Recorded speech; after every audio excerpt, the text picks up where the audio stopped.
I'm going to bring you inside the Hudson's Bay Company Archives vault. The Archives of Manitoba is home to thousands of historic Hudson Bay Company artifacts. There are maps, company ledgers, and the very first minute book from 1671, the earliest item in the archive. We've got such a treasure trove here of information that they donated such a long time ago, really. HBC archive keeper Kathleen Epp says these artifacts detail the history of the now faltering 355-year-old fur trading company turned retailer.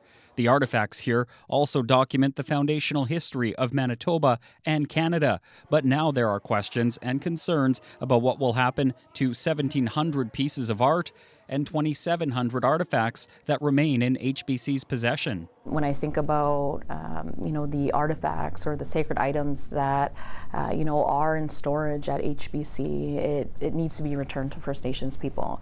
The company got approval from an Ontario judge to start preparing to auction off the items as HBC sells off its final 6 stores.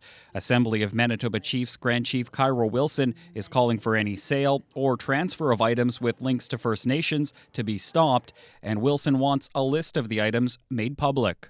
The Manitoba Museum says there are more than 27,000 artifacts in its HBC collection, like the ones you see here. They were donated in 1994. These artifacts belong to the museum, and that won't change.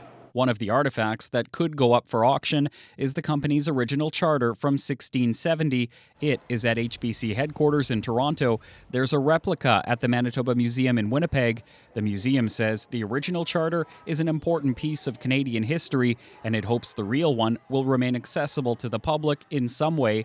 The Archives of Manitoba would welcome having it. And we also know it's a complex situation, so we have a spot if it lands here. HBC can start preparing to auction off the remaining artifacts, but the company must return to court to detail what items it wants to sell beyond the charter. Josh Crabb, CBC News, Winnipeg.